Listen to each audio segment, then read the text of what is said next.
Hi friends, Shyam SMS YouTube channel को आपन को स्वागत।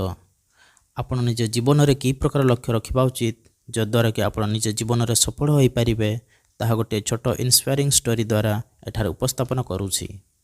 जदि चैनल रे आपण नुआ आसीछंती तेबे पाखरे थिबा रेड कलर रो सब्सक्राइब बटन टी को दबाई दियंतु। बहु वर्ष तलर घटना। गोटे छोट ग्राम रे जन व्यक्ति तार 3टी पिला एवं स्त्री सह हस खुशी दिन जापन करुले। कारण तांकर गोटे हृष्टपृष्ट गाई थिला जे कि भरपूर मात्रा रे क्षीर देउथिला। से गाईर क्षीर को बिक्री करी जहाँ अर्थ उपार्जन करुथिले सेथिरे निजर परिवार चलाउथिले। मात्र ताठारु तांकर अनेक भल जमी जागा थिले मध्य से ताकु चाष करुनथिले कारण से तार आवश्यकता अनुभव करुनथिले। एमिति किछि वर्ष बीती जिबा परे दिने तांको सह बहुत बड़ अघटन घटिला। पाख जंगलरू दले दस्यु आसी तांकर सुंदर गाईटी को चोरई नहीं गले, जहाद्वारा कि तांकर अर्थ उपार्जनर रास्ता बंद हो गला। बंधु माने आपण जानती कि सेही दस्यु दलर सरदार किए थिले? जदि जानिबाकु चाहुथांती वीडियो को बिना स्किप करी शेष पर्यंत देखंतु। हाँ बंधु, सेही सरदारଙ୍କ नाम हेउछि दस्यु रत्नाकर। हाँ, आपण ठीक सुनिछंती, दस्यु रत्नाकर, जे कि परवर्ती काल रे महर्षि वाल्मीकि नाम रे सुपरिचित। एही घटनार अनेक वर्ष पर महर्षि से व्यक्ति पाखक जीवाई मन बड़ाइले। भाविले जदि ताकू किछि आर्थिक साहाय्य करि पारिबी तेबे से तांकर परिवार सह परवर्ती जीवन शांति रे कटाइबे एवं तत्क्षणात महर्षि बाहरी गले से व्यक्ति को साक्षात करिबा पई। किछि रास्ता अतिक्रम कला परे महर्षि से व्यक्ति घर पाखरे पहुँचिले। घर पाखक पहुँचला परे महर्षि चमकी पड़िले एवं आश्चर्य मध्य हेले कारण सेठारे गोटे बहुत बड़ सुंदर घर थिला और से जमीरे गोटे फल बगीचा मध्य थिला जो गछ गुड़िक कि फल भर्ती होइथिला। यह देखि महर्षि भाविले से व्यक्ति बोधहुए ए घर को बिक्री करी निजर परिवार को नहीं अन्यत्र पलायन करिसंती। यह भावी से सेठारु चली जावाकु बाहरिले। एही समय रे से व्यक्ति आसी तांकु देखा कले। महर्षि तांकु से दिनर समस्त घटना कहिले और ताकु किछि आर्थिक साहाय्य करिया पई आसीछंती बोली कहिले। मात्र से व्यक्ति ताहा नेबा पई मना कले। महर्षि निज मनर बेकुलता को अटकाई न पारी तांकर एते बड़ सफलतार रहस्य कथा पचारिले।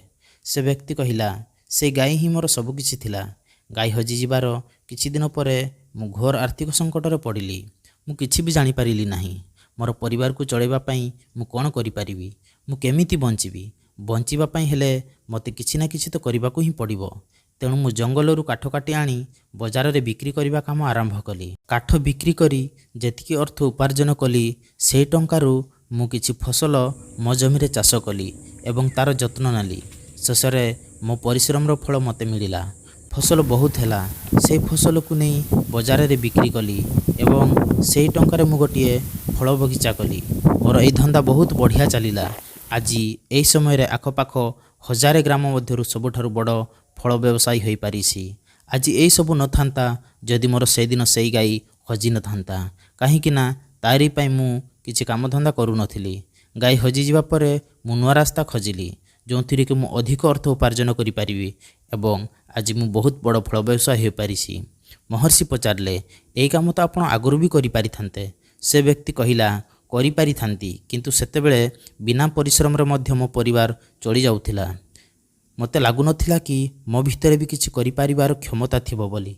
तेणु मु चेष्टा ही करू नथिली। किंतु जेतेबेले मो गाई हजि गला सेतेबेले मते एहसास हैला कि मु किछि भी करि पारिबी ओ अच्छा खासा अर्थ उपार्जन करि पारिबी एवं मो संतान और स्त्री को एहाठारु भल जीवन देई पारिबी।